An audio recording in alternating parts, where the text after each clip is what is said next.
The tropics are home to the greatest diversity of plants on the planet. Many of these, like papaya, bananas, cacao, coffee, and rice, are well known around the world. These are just a few of the edible plants that have been an important source of nutrition for people living in the tropics. Many are rich in vitamins and minerals, while others are well adapted to growing in less than ideal conditions. Some, like the water lily, thrive in wet, swampy areas and waterways. All parts of this plant, even the flower petals, are edible.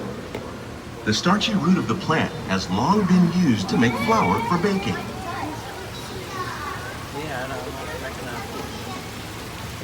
One day, many of these lesser-known tropical plants may be as important as the bananas growing on both sides of the boat. More than 28 million tons of bananas are eaten annually, making it the most popular fruit in the world. Wow, that's nice. Very nice. Yeah, look at those things that are growing right there, Bryce. It's hanging from those things. Look at these. Look at that. That watermelon song there? Fluted pumpkin. Fluted pumpkin. What is that?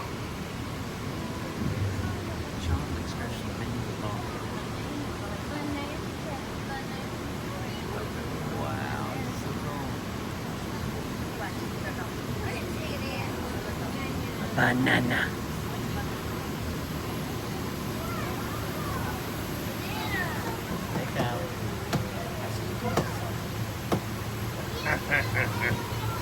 When we mention farming, you probably don't think of fish.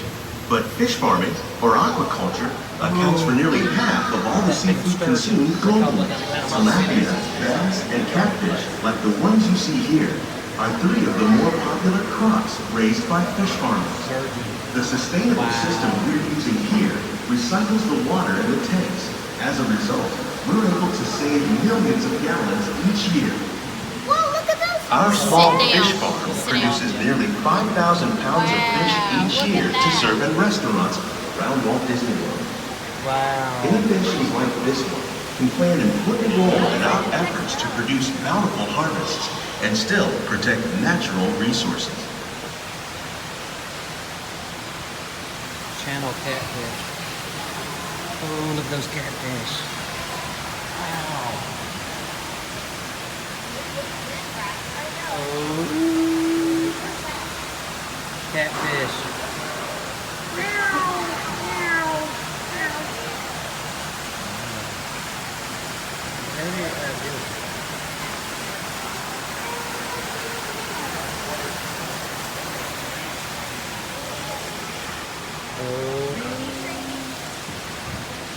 I love it. Tilapia. I love tilapia. Wow, this is so neat. Very cool.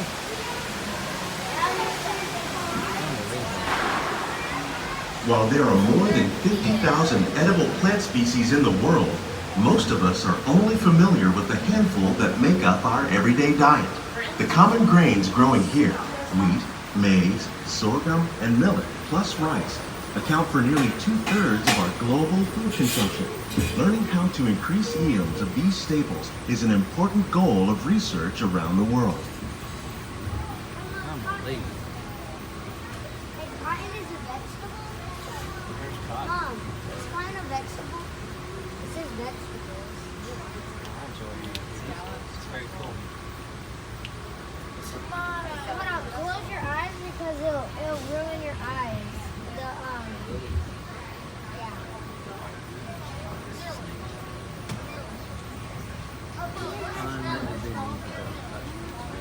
Donut box. These plants are definitely on their way up. Innovative growing techniques like these increase yields while more efficiently using resources like water, fertilizer, and pesticides. Another innovation at work here is our integrated pest management program. By populating our greenhouses with beneficial insects that prey on harmful pests like aphids and flies, we are significantly reducing our reliance on conventional pesticides. We're growing these crops using our nutrient film system. This technique precisely controls and recycles water and nutrients. With it, we can produce over 27,000 heads of lettuce a year in this one small area.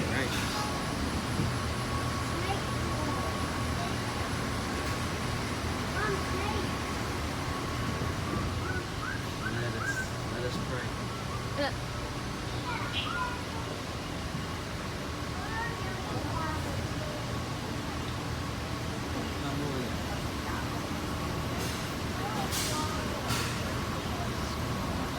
Some of our best ideas have been inspired by nature, like these fruit and vegetable trees. By growing these ground plants vertically, we can increase yields and better control diseases. These crops taste as good as they look. In fact, we serve more than 15 tons of produce from our greenhouses in restaurants here at the Land every year.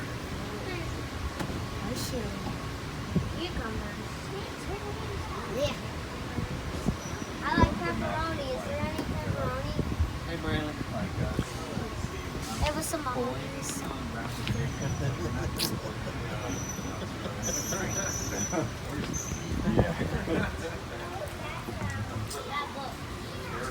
The future of agriculture may include innovative ideas like this vertical growing system. Plants grown in this way use a fraction of the space required by traditional growing methods. That saves water and increases production. The aquaponics system on your left combines hydroponics with aquaculture. The fish provide a natural source of fertilizer for the plants, and the plants help keep the water clean for the fish. It's another great way to produce more while using less. Wow.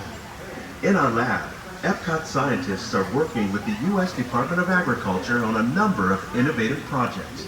The goal of these efforts is to produce higher yielding and better quality plants.